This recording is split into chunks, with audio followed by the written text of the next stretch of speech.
Meu ilustre senador Valadares, é um prazer, eu me sinto honrado pelo convite da comissão. Meu caro Elcio, representando o CEPASA, doutor Inácio Hernan Salcedo, minha companheira do DENOX, minhas senhoras, meus senhores.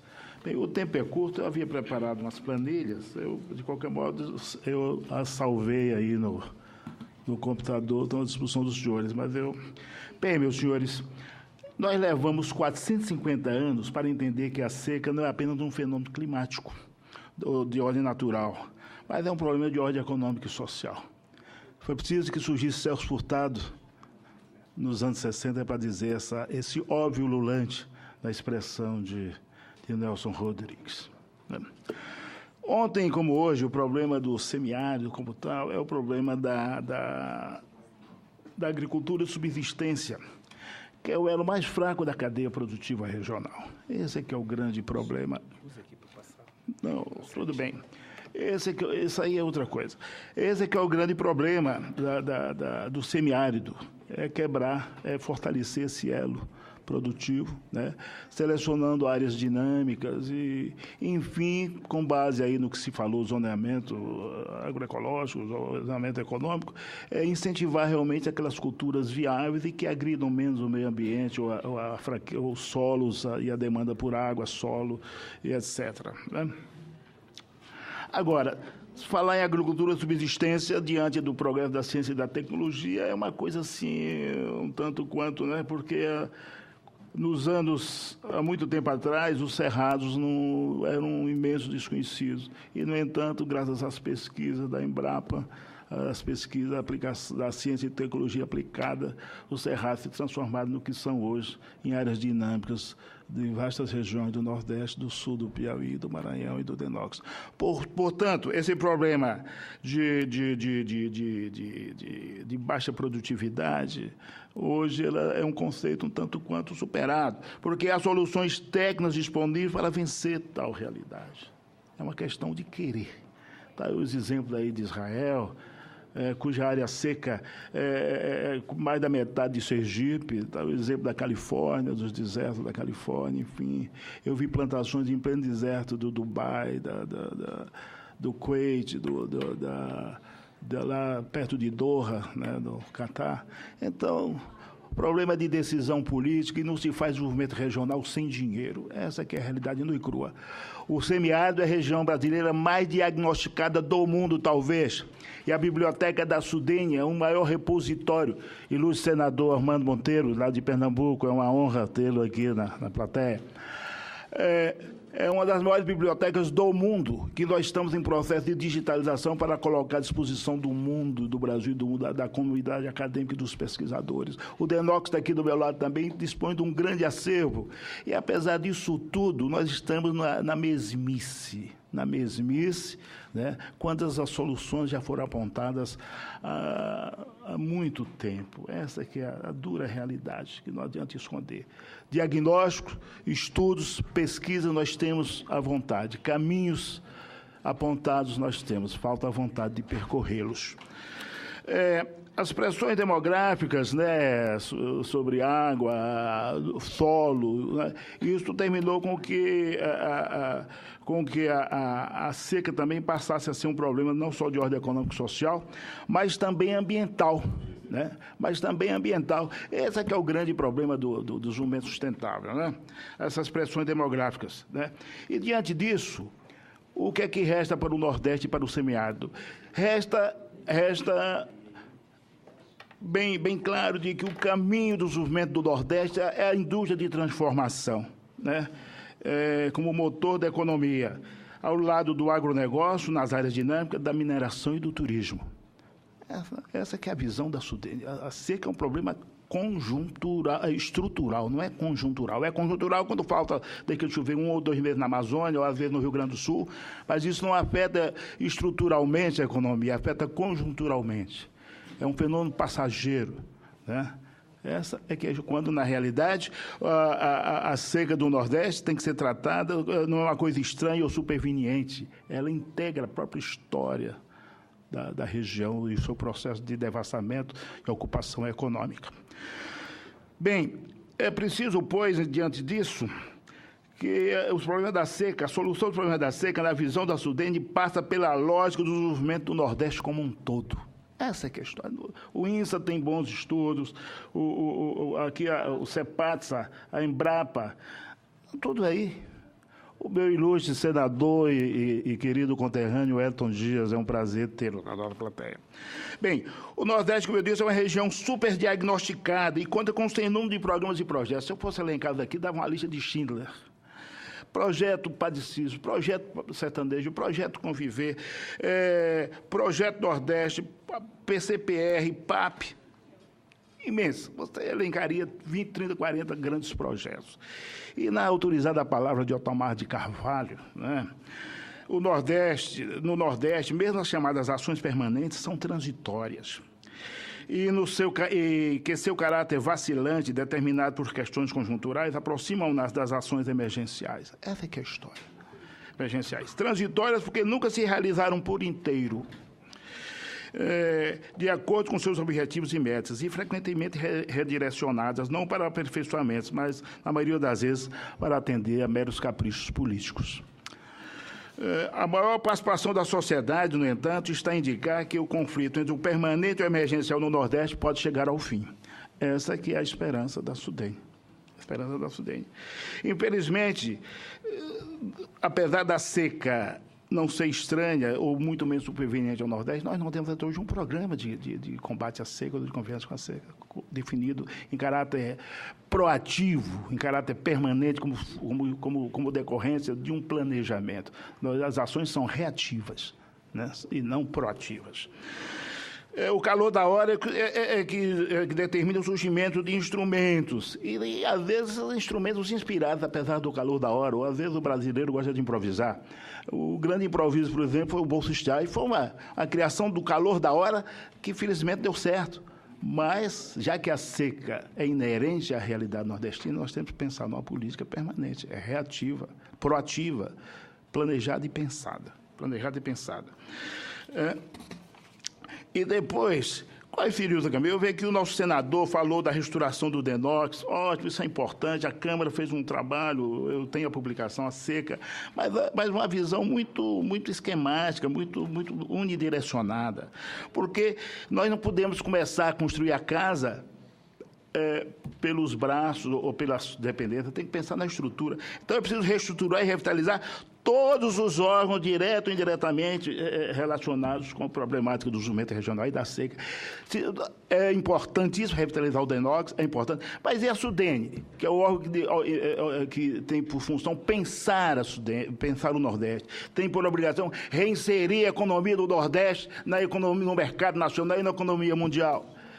O pensamento é que é o general, a ação é que é o soldado. E, no entanto, a Câmara propõe revitalizar só o DENOX. Essa visão, meramente, o DENOX é um órgão de planejamento, de execução do planejamento. A Sudene é para pensar o planejamento do Nordeste, ter a visão macro. O Banco do Nordeste é o braço financeiro da política de desenvolvimento, assim como a Codevasp é também um braço operacional. Então, não existe corpo sem cabeça. E torno a repetir essa famosa frase de Leonardo da Vinci: o pensamento é que é o general, a ação é o soldado.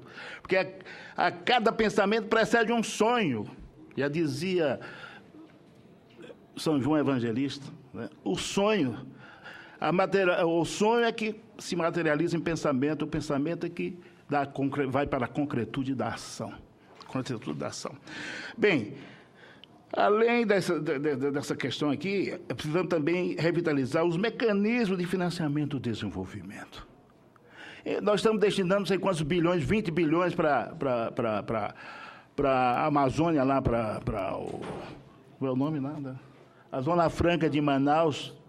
A Amazônia tem 2 milhões de habitantes, não sei. O Nordeste tem 54 milhões. E nós recebemos uma dotação do FNDE de 2 bilhões para atender 54 milhões de habitantes. Onde é que está a lógica disso?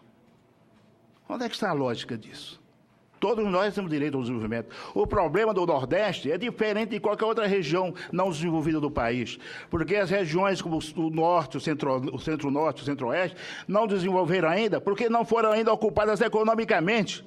O Nordeste foi ocupado num processo errôneo de devastamento e colonização e já atingiu o ponto máximo de ocupação econômica pelos modelos convencionais.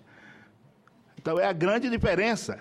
O que precisa, por exemplo, o Centro-Oeste e o Norte, por exemplo, é de logística e não de política pública. Lá o setor privado está fazendo tudo, o governo tem que dar apenas a logística para o escoamento da produção. É diferente da problemática do Nordeste, que já foi economicamente ocupado. Bem, então, a SUDENE entende que a tecnologia é fundamental para o desenvolvimento. Nós estamos com um programa de desenvolvimento tecnológico para o Nordeste, voltado só para o semiárido. Tenho 30 milhões em caixa e não posso aplicar porque não tem um limite.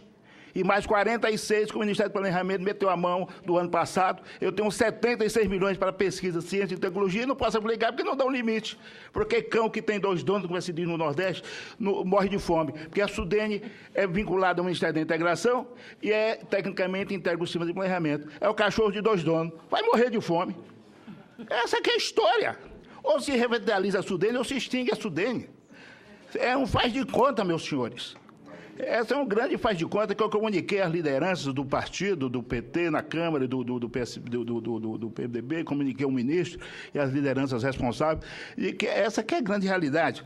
Então, eu proponho, inclusive, a aprovação, a transformação da PEC semiárido de um deputado da Bahia, transformando-a em ferramenta de apoio a uma política permanente de convivência com a seca, sendo que 2/3 desse recurso para o semiárido. A PEC está na Câmara dos Deputados. Está lá. A PEC semiárido, chamada PEC, criando um fundo para o semiárido. Transforma essa PEC, esse mecanismo, no instrumento, na ferramenta, no mecanismo de apoio a uma política nacional permanente de combate à seca. Essa é a sugestão que a SUDENE traz. E o apelo à ciência e à tecnologia como o melhor atalho rumo ao progresso. A tecnologia como forma de queimar etapas no processo histórico de desenvolvimento. Essa que é a grande verdade. O pleno conhecimento e aplicação da ciência e da tecnologia é peça fundamental na estratégia para vencer os desafios da seca. A tecnologia aplicada à gestão dos recursos hídricos, as novas tecnologias de irrigação e de reuso da água, a biotecnologia aplicada aos fatores produtivos do semiárido, explorar o grande potencial de biodiversidade do bioma Caatinga. Eu estava com uma viagem programada à Universidade de Berkeley para fazer um convênio e colocar a Universidade de Berkeley para pesquisar esse semiárido. Eu acreditava que, a partir daí, nós teríamos um grande salto. E aqui eu trago, justamente, os programas aqui. Programa de Pesquisa e Desenvolvimento Tecnológico e Competitividade para o Nordeste. Onde é que aperta aqui? Aí.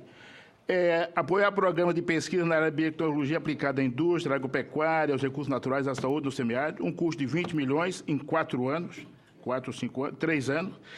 Parcerias, Universidade Federal Rural de Pernambuco, que é a líder, Universidade Federal do Rio Grande do Norte, da Paraíba, e com a associação de todas as outras universidades, a Universidade Federal do Piauí, a Universidade Federal de Alagoas e a Fundação Roberto Marinho. Estágio atual, assinatura de termos de cooperação técnica. E aqui os programas, ver se eu cito menos os programas. Os programas. Avanço da biotecnologia aplicada à região semiárida. Não saiu ali, não? Melhoria da fruticultura irrigada.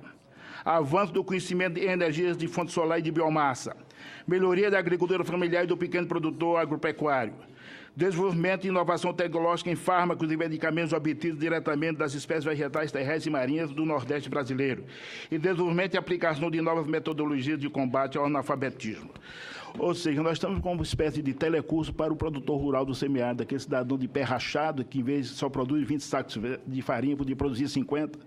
Esse é o curso, está montado. Estou dependendo de dinheiro. O convênio está celebrado com a Fundação Roberto Marinho, com a participação da Embrapa.